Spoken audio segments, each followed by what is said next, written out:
أعوذ بالله من الشيطان الرجيم بسم الله الرحمن الرحيم والصلاة والسلام على من أرسله الله رحمة للعالمين.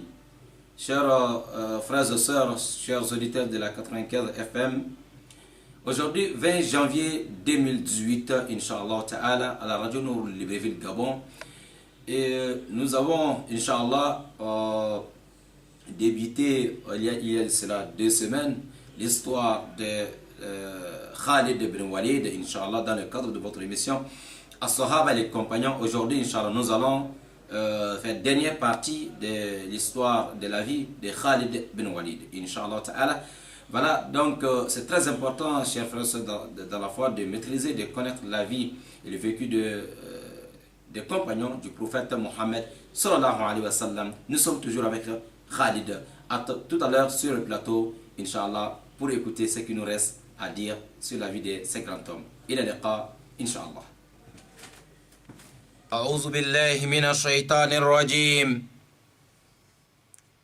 بسم الله الرحمن الرحيم. والصلاة والسلام على محمد وعلى آله وصحبه ومن تبعهم بإحسان إلى يوم الدين، أما بعد. عباد الله، أحييكم بتحية أهلا وأزكى وأطيب من جميع تحيات قائلا السلام عليكم ورحمة الله وبركاته. Louange à Allah, Seigneur de l'univers, et que la paix et le salut d'Allah soient sur notre guide Mohammed, ainsi que sur sa famille et ses compagnons, et tous ceux qui ont accepté sa tradition jusqu'au jour de la résurrection. Au nom d'Allah, le climat, le miséricordieux, le très miséricordieux, Akhil Karim, après avoir remercié Allah, le Tout-Puissant, nous disons que la paix d'Allah et sa grâce et sa miséricorde et ses bénédictions nous accompagnent tous, chers frères et sœurs, chers auditeurs et auditrices. Aujourd'hui, 20 janvier 2018, vous êtes bien connectés, Inch'Allah, sur Radio Nour 95 FM Gabon Libreville, dans le cadre de votre émission As-Sahaba, les compagnons, la vie du compagnon du prophète Mohammed sallallahu alayhi wa sallam. La vie des compagnons de Mohammed alayhi salam, c'est très important, et aussi c'est recommandé de chercher à connaître, à maîtriser la vie de ces grands hommes et femmes qui ont accompagné le prophète Mohammed alayhi salatu wassalam à faire avancer l'islam jusqu'en Afrique, où jusqu'à aujourd'hui nous on se retrouve peut-être nés musulmans ou convertis musulmans. Et certes, il y a des hommes et femmes qui ont travaillé et travaillé durement avec le prophète d'Allah, notre bien-aimé Mohammed sallallahu alayhi wa sallam. Nous sommes toujours avec l'un de ces grands hommes que nous avons déjà commencé à expliquer sa vie. Ça, c'est notre 3e semaine et sur la même personne. Ce qui veut dire que ce grand homme a laissé alors une école derrière lui. Il a laissé une école derrière lui parce qu'il a fait beaucoup de choses avant l'islam, et même en étant musulman lorsqu'il est entré dans l'islam, et tout ce qu'il a fait. Khalid ibn Walid. Tout ce que Khalid a fait, alors c'est toute une école qu'il a laissée derrière lui. Il a laissé des traces, masha'Allah. Samedi passé, nous avons expliqué comment Khalid ibn Walid s'est converti en islam. Brièvement, on a expliqué que Khalid, il vient d'une famille très riche. Parmi les Arabes de Makkah, une famille noble. Son père, Al-Walid ibn Mughira, il était considéré comme ennemi de l'islam. Et encore, Al-Walid ibn Mughira, lui, il voyait que tellement il avait de l'argent plus que tout le monde, pour lui, Dieu s'est trompé en envoyant Mohammed vers l'humanité tout entière. Pourtant, Mohammed n'a pas l'argent, n'a pas d'argent comme lui. Donc, lui, il disait que celui, le Walid ibn Mughira, le père de Khalid ibn Walid, qui devait être le prophète d'Allah, envoyé d'Allah, mais pas un pauvre comme Mohammed. Et c'est ça qui a empêché le Walid ibn Mughira d'accepter l'islam, d'accepter de marcher derrière Mohammed, alayhi salatu wassalam. Jalousie et l'orgueil. Mais son fils Khalid était comme lui aussi. Oui, Khalid n'a pas aimé l'islam. Il n'a pas aimé les musulmans ni Mohammed alayhi salam. Vous voyez que Khalid, avec le fils de Abu Jahl, vous voyez, Abu Jahl, il était vraiment aussi comme le père de Khalid. Le Walid ibn Mughira et Abu Jahl, c'était des grands ennemis de l'islam, mais et tous, jusqu'à la mort, ils n'ont pas accepté l'islam. Mais Walid ibn Mughira, il avait un fils Khalid, et beaucoup des enfants aussi, qui ont aussi accepté l'islam même avant Khalid. Abu Jahl aussi, lui aussi, il avait un fils qui s'appelait Ikrima. Ikrima ibn Abi Jahl. Ikrima et Khalid, les deux là, c'était vraiment des cavaliers parce que leurs parents, c'était des gens vraiment beaucoup connus et les enfants, c'était des enfants de riches, des enfants de chefs. Ils ont appris beaucoup de choses. C'est pour ce fils d'Abu Jahl, même vous voyez, et lui il a fait 20 ans de combat contre l'islam, mais quand il se convertit en islam, on a vu aussi comment il a fait pour faire avancer l'islam. Pareillement comme Khalid ibn Walid. Khalid ibn Walid a fait beaucoup des années en train de lutter, combattre l'islam.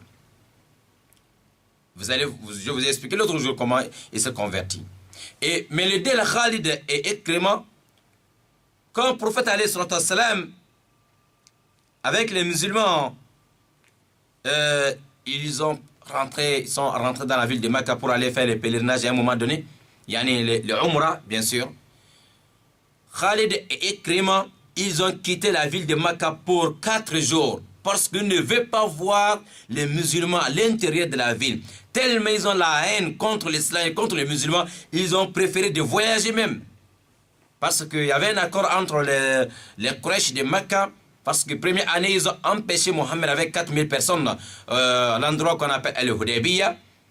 On les a empêchés de rentrer dans la ville de Mecca. On les a dit, retournez chez vous à Médine. L'année prochaine, vous allez rentrer dans la ville de Mecque pour faire votre petit pèlerinage à l'Umrah. Mais vous avez 3 jours seulement dans la ville, 72 heures. Vous allez faire votre adoration et puis vous sortez, quittez la ville de Mecca. Et ils ont signé l'accord. L'année qu'ils ont décidé de venir faire l'Umrah, arrivé à la Mecque, Ikrima et l'autre Khalid ibn Walid, ils ont quitté la ville de Mecca parce qu'ils ne veulent même pas voir alors un musulman en face d'eux. Tout ça, ça montre combien de fois ces gens-là étaient contre l'islam avant, Inch'Allah, d'accepter. Oui. Khalid ibn Walid, vous savez, à la ville de Mecca, à l'époque, et c'est comme, on peut dire, comme un gouvernement. C'était comme ça.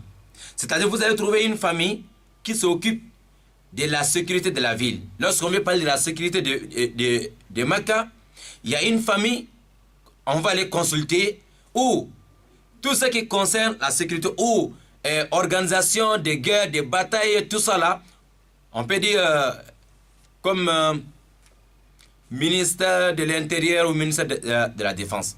La famille de Khalid bin Walid, alors, c'était considéré comme ministère de la Défense ou ministère de l'Intérieur. Il y avait des familles, quand on veut parler de commerce, il y avait donc tout ce qui concerne le commerce, il y a une famille qu'on doit aller consulter. Donc la ville de Makka, c'était organisé comme ça. Si on veut parler de mariage, il y a une famille qui s'occupe de ça. Donc, si tu veux épouser la fille de quelqu'un, lorsque la personne est d'accord, pour aller voir, peut-être qu'on peut dire aujourd'hui, au lieu d'aller voir l'imam pour attacher le mariage, comme il n'y avait pas ça, dans leur organisation, il y a une famille qui est devant. On ne peut pas attacher un mariage sans l'aval de cette famille. Donc, c'était comme ça. Mais ce que je veux dire, la famille de Khalid était chargée de tout ce qui concerne alors l'organisation des batailles, de guerres, etc. Donc, c'est pour cela, Khalid et tous ses frères, ils sont formés parce que c'est leur père qui est considéré comme ministre de l'Intérieur ou ministre de la Défense. Donc, c'est pour cela que Khalid, il était le seul à l'époque qui peut lutter sur un cheval avec des épées à la main, des sabres. Hein? Il est sur le cheval et il va rentrer au milieu des ennemis. La main gauche travaille comme la main droite parce qu'il était vraiment formé. Et, grand détail, s'il est sur le cheval, les pieds peuvent arriver, ses pieds arrivent jusqu'au sol. S'il est en face de toi, tu sais que voilà, il y a un homme en face de moi. Khalid n'était pas n'importe qui. Taïb. Khalid a lutté des années et des années. Les musulmans, on a eu de sérieux problèmes le jour des batailles de Uhud. Parce que Khalid, avec l'intelligence de Khalid, et parce que Khalid maîtrise la guerre, la bataille, c'est pour cela, avec le plan de Khalid, les associateurs à ces jours-là, ils ont reçu deuxième fois, c'est-à-dire les jours de bataille première, les musulmans ont gagné. Quand les musulmans pensent que la bataille est finie, alors les ennemis sont sortis derrière les montagnes avec l'aide et l'intelligence de Khalid bin Walid. C'est là ils sont venus, ils sont au nombre de 3000, ils ont venu encercler les musulmans qui ne dépassent même pas 650 personnes à ces jours-là. Ils ont reçu, il y a eu beaucoup de musulmans qui ont perdu la vie, à peu près 70 personnes à ces jours-là sur place, sans compter des blessés graves. Le prophète Mohammed lui-même a reçu 35 coups à ces jours-là. Il a perdu même les dents. Il est tombé dans les caniveaux. Et tout ça là, parce que Khalid a montré tout ce qu'il faut faire. Mais à ce jour-là, il n'était pas encore musulman. Oui. Akhir Karim, c'est quelqu'un, masha'Allah. Mais le moment où Allah a décidé d'ouvrir les yeux de Khalid pour voir la vérité en face et comprendre la vérité, laver son cœur de la haine, jalousie qui est dans son cœur, la haine qui est dans son cœur envers l'islam et les musulmans et les Mohammed. Allah a enlevé tout ça là, remplacé avec l'amour d'Allah, l'amour du prophète Mohammed, l'amour de l'islam. Khalid bin Walid, première chose, il a commencé à aimer les comportements des musulmans. Il a commencé à aimer le comportement de Mohammed sallallahu alayhi wa sallam. Et l'amour de l'islam commence à rentrer un peu dans le cœur de Khalid. C'est pour ça qu'on disait l'autre jour, pour réussir dans une chose, il faut d'abord aimer la chose. Ce que tu n'as pas aimé, et si on te force de faire quelque chose que tu n'as pas aimé, tu ne peux pas réussir, tu ne peux pas avancer. Un exemple, quand on te donne une femme par la force, le mariage là, ça ne sera pas un mariage, un foyer heureux. Non, parce que il y a quelque chose qui n'a pas de tout naturel, on a forcé. C'est pour cela, islamiquement, c'est interdit de forcer quelqu'un à se convertir en islam. Formellement interdit, la ikraha fi din. On ne force personne de rentrer dans l'islam. Non, c'est quelque chose qui doit, c'est-à-dire commencer par le cœur de la personne. Il doit commencer à aimer la chose. S'il a l'amour de l'islam, l'amour d'Allah, alors lui-même, il peut venir déclarer que oui, moi je vais rentrer dans l'islam.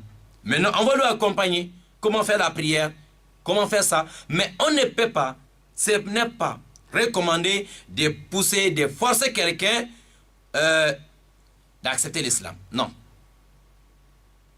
Mais quand tu forces quelqu'un de faire, alors, s'il est à côté de toi, il fait la prière. S'il n'est pas à côté de toi, est-ce qu'il va faire la prière? Non. Mais lorsque c'est son cœur même qui a accepté, partout qu'il se retrouve, il voit toujours que je suis la seule. Alors, mais Dieu me voit, je suis avec Allah. La personne qui m'a amené dans la mosquée, il n'est pas là, mais Dieu est là. Mais si c'est toi qui as amené les choses, quand tu vas te convertir, je vais te donner ça chaque mois, je vais te... Alors, il va accepter, mais là où tu n'as pas, il ne fait pas la prière. Et puis ce que tu as promis, si tu ne donnes pas, il va quitter l'islam. Donc, première chose, c'est l'amour. Khalid a commencé à aimer l'islam. قذف في قلبي حب الإسلام وهدرني رشدي وقلت شهدت هذه المواطن كلها على محمد وكنت كلما انصرفت من موطن أجدني على غير شيء وأجد أن محمدا سيظهر. Khalid lui-même disait que lorsqu'elle a commencé à injecter l'amour de l'islam dans son cœur, lui il a commencé à réfléchir. Il dit, mais attends, tous les batailles qu'on a fait contre l'islam et Mohammed, et je vois toujours c'est nous, en tant que côté ennemi, nous sommes les perdants toujours. Et Mohammed ne fait qu'avancer.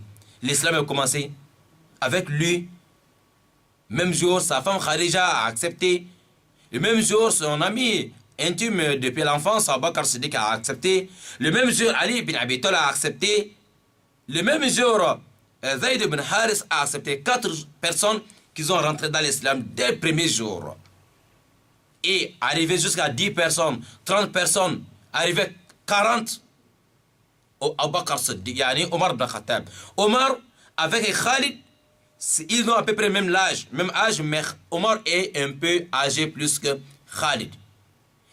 De façon que tout le monde connaît qu'Omar, il était vraiment dangereux, il était vraiment quelqu'un qui maîtrise aussi la guerre, et pareillement Khalid.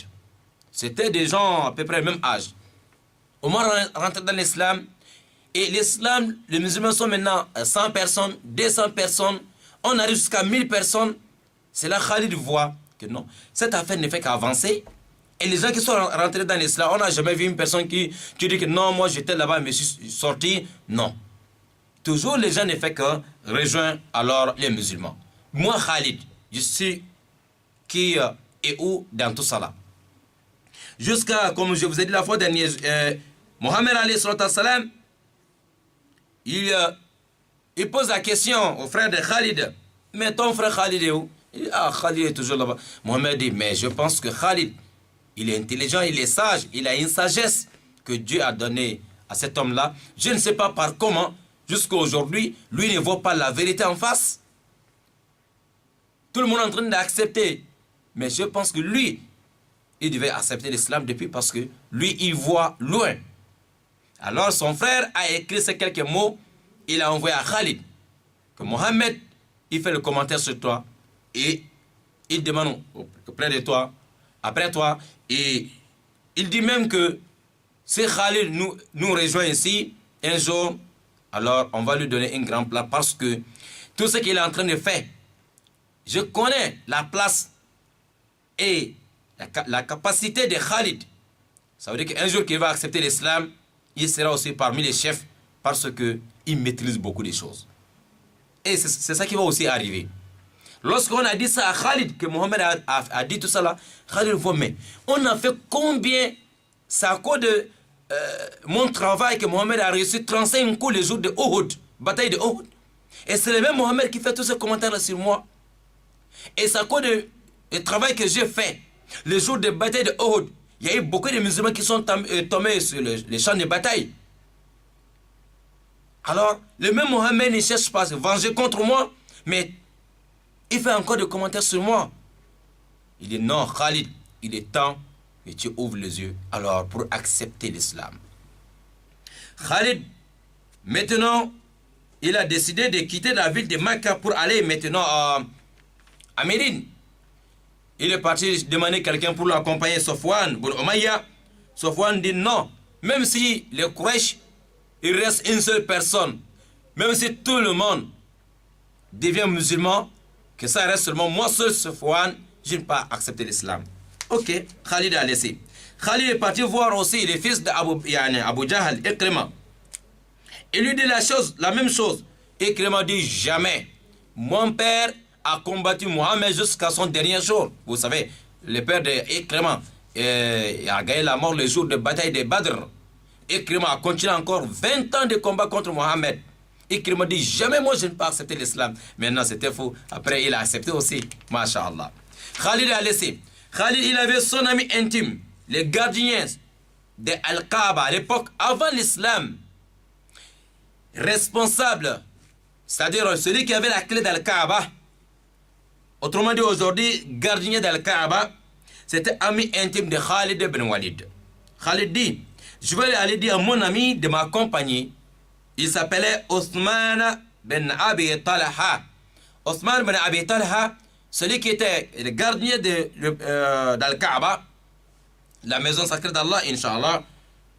Il dit, bon, je vais aller dire, Huwa sadiqun li, azkuru lahu ma urid, thumma tazakkartum من قتل من آبائه فكرهت ذلك ثم قلت وما علي إلا أن ألقاه وأنا راحل من ساعتي.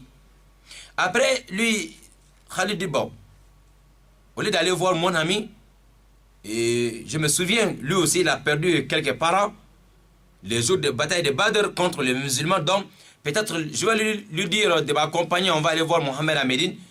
Peut-être il a aussi la haine dans ce qu'elle a. Je ne lui dis rien. Mais en tout cas, comme c'est mon ami, je ne peux pas voyager sans nous avertir. Donc, dès que je suis prêt pour sortir de la ville de Mecca, alors je vais aller passer devant sa porte. Je vais lui dire ce que j'ai décidé. Voilà, vous voyez, c'est son ami, il a négligé. Parce que les deux autres, Safwan et Ikrima, façon qu'ils ont répondu, Khalid dit bon, je ne dis plus à mon ami, mais en sortant de la ville de Mecca, je vais lui avertir. Khalid ibn Walid, radiallahu ta'ala anhu, lorsque il est en train de sortir de la ville de Makkah, il vient voir maintenant son ami Safwan.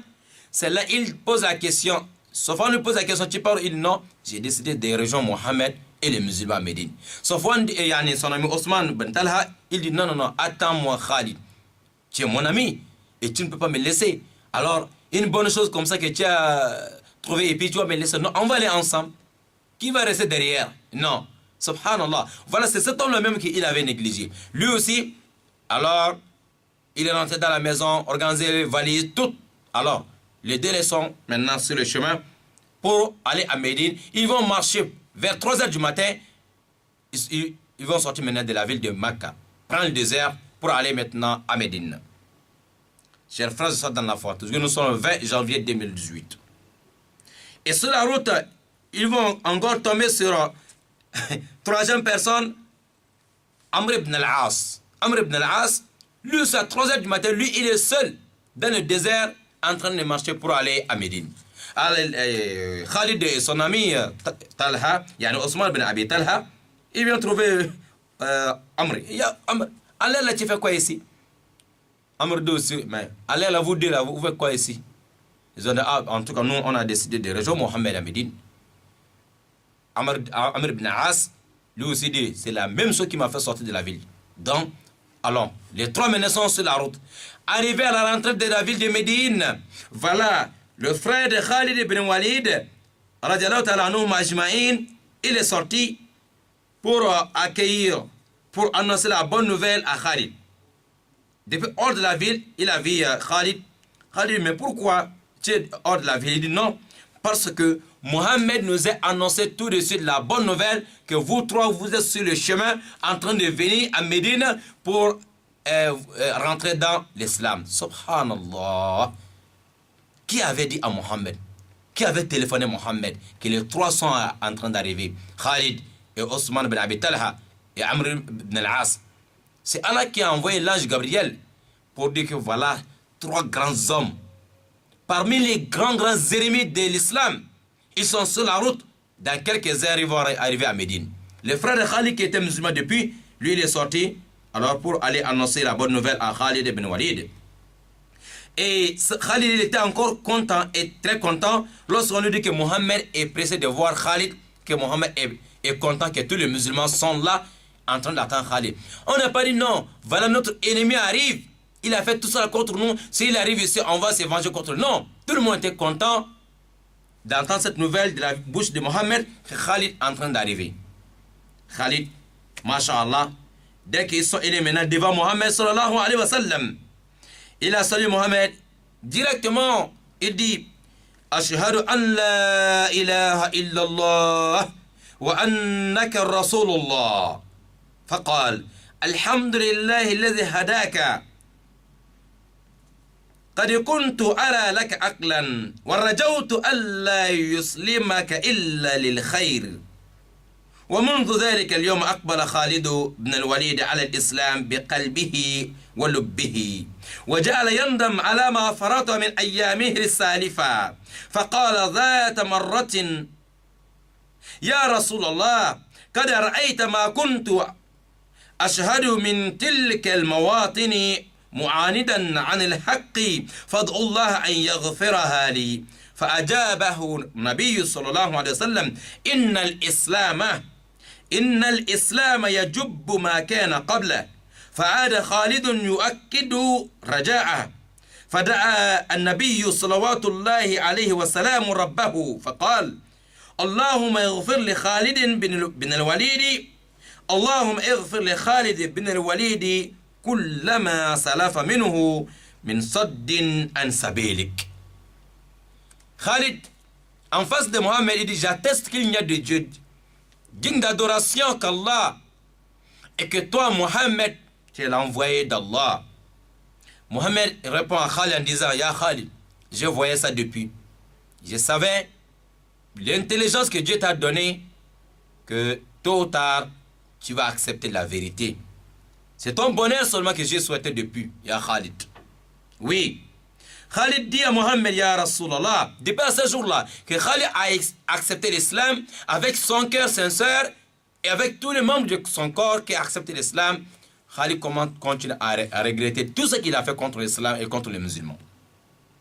Jusqu'à un jour, il était obligé de dire ça clairement en face de Mohammed alayhi salam, en disant Ya Rasulallah, comme tu sais tout ce que j'ai fait, on a fait telle bataille, on a fait vraiment, et je regrette, j'ai un fardeau sur mon dos, je n'ai pas la conscience tranquille, je veux vraiment une confirmation venant de toi ou de la part d'Allah subhanahu wa ta'ala.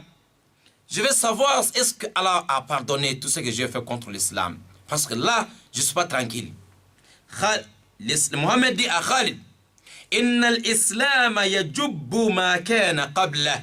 Il dit à Khalid, l'islam efface tout ce que l'homme a fait avant de se convertir en islam. N'importe quel âge, à l'âge de 40 ans, 50 ans, 60 ans, 100 ans, et que tu as fait tout ça là dans les péchés, ou même ces péchés-là concernent que tu as fait des choses contre l'islam même. Mais les jours que tu acceptes la vérité, tous les péchés que tu as fait, Allah a déjà effacé. L'islam, c'est comme l'éponge pour effacer alors les péchés. Lorsqu'on va écrire avec la craie sur le tableau, si on veut effacer, on prend l'éponge pour nettoyer, effacer.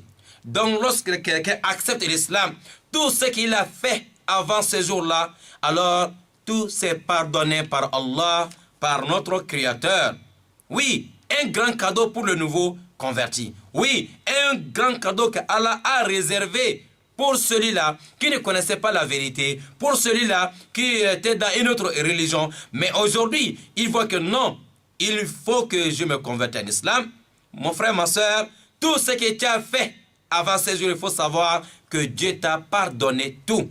Alors, le jour que la personne devient musulman ou musulmane, il a un nouveau cahier. Tout ce qu'il a fait, c'est parti. Il a un nouveau cahier maintenant. S'il fait le bien, on va noter 10 biens, 10 récompenses. S'il fait un mal, il a un seul péché. Il fait un bien, il a 10 récompenses. Subhanallah. Oui, c'est ça l'islam. La vraie image de l'islam. On ne force personne, mais lorsque la personne accepte, voilà les grands cadeaux. Vous savez qu'aujourd'hui, combien de péchés que les uns et les autres font à gauche, à droite. Mais dès que tu acceptes l'islam, alors sans doute, tous tes péchés sont pardonnés. C'est pour cela un nouveau converti, c'est comme un nouveau bébé qui vient de naître aujourd'hui. C'est comme un bébé qui vient d'arriver au monde aujourd'hui, qui n'a pas de péché, qui n'a pas encore commis de péché. Subhanallah. Rasoul a dit ça à Khalid, que tout ce que tu as fait, et tous les combats qu'il a fait contre l'islam, alors que tout s'est pardonné par Allah. Khalid, il veut encore une autre confirmation. Il continue à demander à Rasoul. Alors, le prophète lui dit, devant Khalid, parce que Khalid avait besoin que le prophète demande Allah devant lui. C'est là, le prophète dit, Allahumma ighfir li Khalid ibn al-Walid kullama salafa minhu min saddin an sabilik. Allah pardonne tous les péchés de Khalid. Et surtout, tout ce que Khalid a fait, alors, Inch'Allah, avant d'accepter l'islam et tout ce qu'il a fait contre l'islam et les musulmans. C'est là Khalid faradiya Khalidun bidhalika wa astarahat nafsu. Khalid était maintenant tranquille, il était vraiment content d'entendre de la part de la bouche de Mohammed en train de demander à Allah de lui pardonner. Masha'Allah. Rasul Mohammed alayhi salatu wassalam, lorsqu'il a décidé d'aller libérer la ville de Makkah, à ces jours-là, Mohammed alayhi salatu wassalam, il était accompagné avec 10 000 personnes, 10 000 compagnons pour aller libérer alors la maison sacrée d'Allah, Al-Kaaba. Oui, il était seulement peut-être quelques mois après Khalid est rentré dans l'islam, quelques mois plus tard seulement, on va retourner maintenant à la Mecque pour aller libérer la maison sacrée d'Allah. Pour montrer que ce que Rasoul avait dit, que lorsque Khalid va rentrer dans l'islam, on va lui donner une grande place parce qu'il mérite, il maîtrise la chose. Alors, Rasoul a nommé Abu Ubaidata ibn al-Jarrahi et avec ce groupe devant les compagnons, parce que nous sommes à 10 000 personnes, il faut protéger, parce que les ennemis peuvent sortir n'importe où. Donc, il y a des hommes que Rasoul les a mis devant les groupes, à la tête de ces hommes-là, Ubaidata ibn al-Jarrah. Et l'autre côté droite, Zubayr ibn al-Awwam. Et côté gauche, il a nommé Khalid ibn Walid. Ça, c'est seulement quelques mois. Pourtant, il y a ceux-là qui ont fait déjà quelques années. Mais chacun a sa place. C'est le don d'Allah. Et Khalid rentre dans la ville de Makkah avec les musulmans en tant que chef aussi. Mohammed alayhi salatu wassalam, il savait que Khalid alayhi il va faire beaucoup de choses pour l'avancement de l'islam. Khalid, après le décès du prophète Mohammed alayhi salatu wassalam, Abu Bakr Siddiq est venu au pouvoir, il a fait 2 ans. Khalid ibn Walid il a aussi travaillé à côté de Abu Bakr Siddiq. À l'époque, après le décès de Mohammed alayhi salatu wassalam, il y a eu beaucoup de nouveaux convertis et beaucoup de gens qui n'ont pas encore compris l'islam. Ils ont commencé à faire des rébellions, à se retirer de l'islam, ou de dire que bon, nous sommes musulmans, on va faire la prière, on va jeûner le mois de Ramadan, mais là, à faire des zakats, là, chaque année, il faut prélever peut-être 2,5% pour donner aux pauvres. Non, ça, on ne peut pas faire ça. Il y a d'autres qui ont commencé à délaisser certaines choses de l'islam. Ça ne marche pas.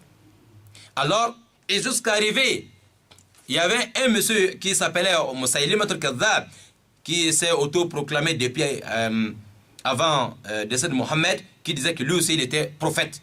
Quand Mohammed est décédé, lui il dit maintenant que voilà, Mohammed est parti, c'est moi le seul prophète. Parce que lui aussi il avait dépassé 115 ans, il avait une armée de plus de 40 000 hommes derrière lui. Donc il voit maintenant qu'il a la force, il peut même faire le combat maintenant contre les musulmans, lui va rester maintenant prophète. Et ce combat-là, Abu Bakr Siddiq a envoyé à ce jour-là, le fils d'Abu Jahl était déjà musulman, Ikrima bin Abi Jahl. Abu Bakr a envoyé Ikrima avec des hommes pour aller corriger Musaylim al-Kadhab. Mais il était question que Ikrima ben Abi Jahl, lorsqu'il arrive, il doit attendre d'abord des renforts. Parce que Moussaïlima, il est bien armé, il a plus de 40 000. À l'époque, c'était la première personne qui avait réussi à regrouper 40 hommes et des combattants autour de lui.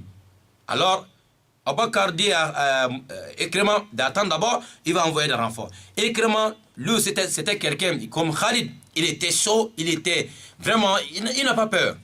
Dès qu'il arrive là-bas, au lieu d'attendre renfort, alors Ikrima s'est jeté sur l'armée de Moussaïlima al-Kazzab. Mais ils n'ont pas réussi. Parce que vraiment, les hommes de Moussaïlima sont vraiment bien armés, pareillement. Autrement dit, ils sont aussi nombreux. Premier jour, Ikrima n'a pas gagné. Il envoie maintenant une lettre à Abu Bakr Siddiq, il demande renfort. Ou il dit que non, vraiment, les hommes de Moussaïlima, non, on n'a pas réussi. Abu Bakr lui dit, Ikrima, reste là où tu es. Il ne faut pas retourner à Médine. Sinon, ça c'est la première bataille après Mohammed. Si on perd la bataille là, tous les Arabes, ils vont venir se jeter sur nous. Donc, on doit réussir cette bataille. Bon, attends-moi là-bas, je vais t'envoyer des renforts. Renfort qui va venir. Il a envoyé maintenant Khalid ibn Walid avec des hommes. Alors, ils sont venus trouver Ikrima ben Abi Jahl, armée de l'islam, autour de maintenant 24 000 hommes en face des 40 000. Mais, masha'Allah, ils ont réussi à ces jours-là à gagner contre les hommes de Moussaïlima al-Kazzab. Il y a eu 8000 musulmans qui sont tombés sur le champ de bataille. Et côté des ennemis, alors 14 000. Les musulmans, ils ont gagné. Lorsqu'on a gagné, masha'Allah, une autre bataille, on a envoyé Khalid encore, il a réussi. Ce qui veut dire, Khalid a fait à peu près 15 waq'atan. Khalid a fait face à face avec les Perses, les forces, 15 batailles. 15 batailles que Khalid a fait, il a réussi tout. Khalid a réussi toutes les batailles qu'il a fait en face des Perses. Et jusqu'à les grandes batailles qu'ils ont fait Waqat al-Yarmouk, il y avait 35 000, entre 30 à 40 000 hommes musulmans en face de 200 000 ennemis. Mais avec le travail de Khalid ibn Walid et Al-Qaqa, les musulmans ils ont gagné. Alors, cette grande bataille, Inch'Allah ta'ala, chers frères, c'est dans la foi, c'était Inch'Allah Khalid ibn Walid. Ça, c'est Inch'Allah, troisième partie qu'on a fait sur la vie de Khalid ibn Walid. Mais ce grand homme a fait beaucoup de choses, comme les autres Sahaba aussi. Qu'Allah soit satisfait de tous les Sahaba. Qu'Allah nous guide aussi, Inch'Allah. Qu'il nous donne le courage aussi de pratiquer l'islam. Oui, Khalid, il a fait tout ça. Il demandait à Allah. Il voulait même être martyr aussi, comme les autres. Mais Dieu n'a pas donné ça à Khalid. Pour Khalid, c'était un peu regrettable qu'il n'a pas. Mais pourquoi? Parce que Rasoul avait dit Khalid, il est Saïfillah. Et c'était une épée d'Allah subhanahu wa ta'ala.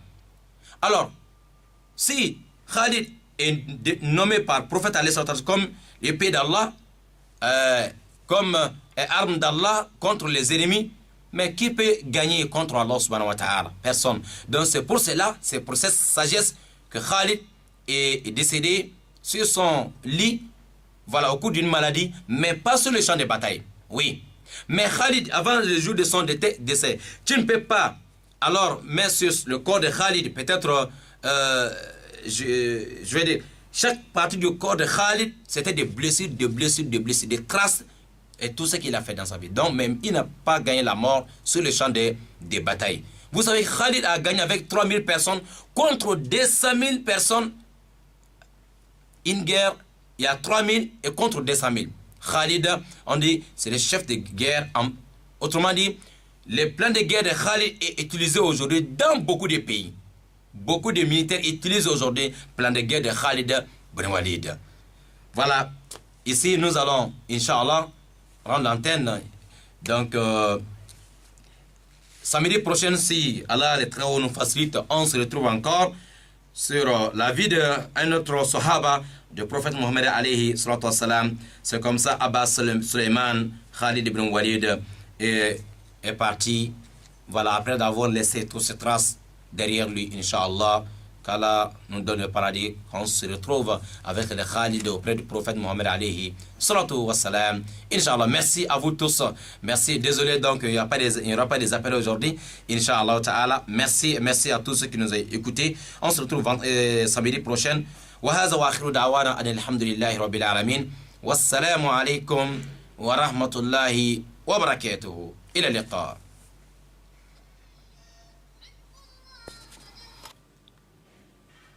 السلام عليكم ورحمة الله وبركاته. الحمد لله الذي بنعمته تتم الصالحات وأشهد أن لا إله إلا الله وحده لا شريك له وأشهد أن محمدا عبده ورسوله. الحمد لله رب العالمين. Chers frères dans la foi, voilà, nous avons terminé, Inch'Allah, la vie de Khalid ibn Walid. Aujourd'hui, ce samedi 20 janvier 2018, Inch'Allah, on a compris comment Khalid a travaillé contre l'islam et qui était son père, Walid ibn Mughira. Et il a fait quoi? Est-ce qu'il s'est converti? Non. Il a refusé l'islam jusqu'à son dernier jour. Et Khalid a continué à lutter contre l'islam, mais, Masha'Allah, après Allah les travaux, a injecté dans le cœur de Khalid l'amour de l'islam. Lui-même, il est quitté de Makkah, à rejoindre les musulmans à Médine. Après ça, il est devenu chef de guerre, il est devenu général dans l'armée de Mohammed sallallahu alayhi wa sallam. Même après Mohammed, il a travaillé avec Abu Bakr Siddiq jusqu'à l'époque de Omar ibn Khattab. Khalid ibn Walid a fait beaucoup de batailles. Il n'a jamais perdu alors une bataille. Masha'Allah, jusqu'à dans le temps de Omar ibn Khattab, il est décédé. Alors, Omar a pleuré beaucoup à ces jours-là. Les femmes de Médine ont pleuré. Il y avait des bruits partout à gauche à droite. Parce que Khalid, le père de Salman, Suleiman, est décédé dans le pays de Syrie, Inch'Allah Ta'ala. Voilà, donc on demande les très hauts de nous donner l'amour de ces grands hommes qui ont donné leur vie pour faire avancer l'islam.